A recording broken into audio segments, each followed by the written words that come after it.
shoot him a straight loose. But either way, when somebody tries to shoot you 100 times, it's safe to say that the block is kind of hot and you should probably keep it quiet for a while. A few weeks later, he appeared in an interview and again downplayed the shooting and refused to acknowledge GOTTI's role in it. Old news. You know what I'm saying? Like, it's old. What you talking about? I don't know what you talking about. It's entertainment. What's going on with all my billionaires out there? This the guy, Hoods Billionaire. Welcome to Hoods Billionaire TV. Big favor, big abundance, man. On today's episode, we're gonna be talking about that Trap Lord Ross Young Dolph documentary that he just dropped, man. Let's talk about it. So, if y'all not familiar with Trap Lord Ross, he does really good hip hop documentaries. You know, typically on people who, you know, might be in the streets but rap also as well, and just kind of breaking down their life and the different things that they've been through. His biggest, where he jumped on the scene, was probably the King Von documentary. It was really good. That's the documentary that had everybody running around calling King Von a serial killer, right? Like, man, this boy waking up thinking about killing. Like, that's just all Von on. So it kind of brought light to that situation. Everything was going on there. So now he just did one with Young Dolph and, you know, JOOK, and just breaking down this whole situation. And it's really good. It's really well put together. It speaks on a lot of different topics and different things that you know, if you involved in it and you know you are a fan of Dolph and you kind of just been following what's been going on with the case, you know all these things or a good portion of it, but the way he tied it together was really well done. I saw a pretty big portion of it, so it's really good. He does a really good job putting it together. He does a really good job narrating it and just talking about the different situations that was going on with Dolph. You know, the initial situations, with him and Gotti, and then, you know, situations that he had with, or issues that he had, you know, with Youngster, and, you know, they talked about the 100 shots out there in Charlotte at CIAA, and, you know, Dolph's response to it, and, you know, him speaking on the shooting and kind of turning the egg in the shooting on, and, you know, just going into depth how Youngster was arrested and all the different stuff going on with that situation, how they ended up finally catching him at Makita's, the shooting out in LA. He talk about that, where, you know, Dolph allegedly got to a fight and some guy dropped off and shot him, you know, while he was on the ground. He was one of those type, and he go into depth on that.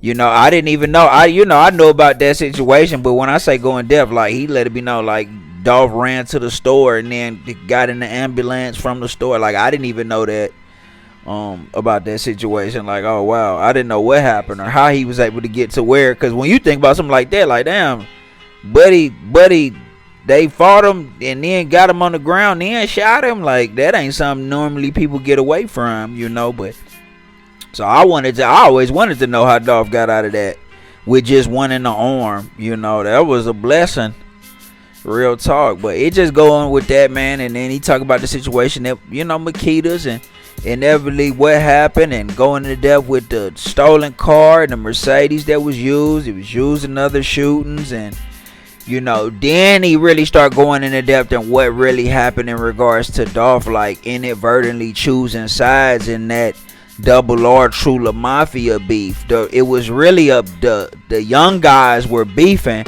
and when Dolph signed a member of the Double R squad, he automatically made himself a target for Trula Mafia. Like, inadvertently, he made himself a target. They felt like he chose sides when he signed a Double R member. So now they were more, you know, okay with taking, you know, $100,000 hit. If you in tune with the whole Dolph thing, if you in tune with the whole Dolph situation, then you'll understand what's going on. You know, if you in tune with it, you'll understand what's going on. So, but it always talked about Daddy-O. You know, if you're not familiar with Daddy-O, and he is the co-CEO of Paper Route, and they were going in depth talking about he might be one of the people that's behind putting bags out in the street. This is all alleged. This is on Trap Lord Ross. This is all on Trap Lord Ross documentary. Y'all go to Trap Lord Ross page and check this out. But Talked about how Daddy allegedly could be one of the people that's dropping the money on these hits. These people that end up missing. That go into detail about him and Dolph relationship. You know how he was the big homie and already a millionaire, and he put Dolph in position. You know what I mean, to be a boss. So, and he was the one that invested in Dolph initially. You know what I mean, in regards to rapping. So Dolph always, had his own bag. He was always his own guy, and he did it the right way.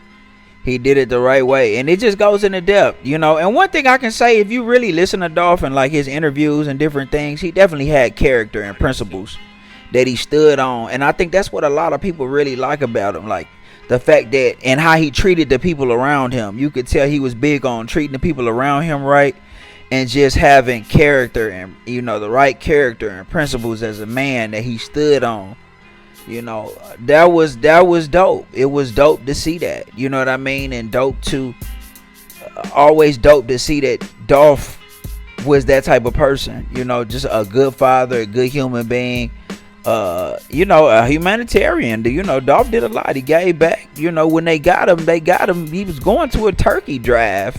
You know what I mean? Like, Dolph really was on that. Or a toy drive. Like, Dolph was always doing things for people. So it was a tragic loss, for not even just hip hop, but just America in general.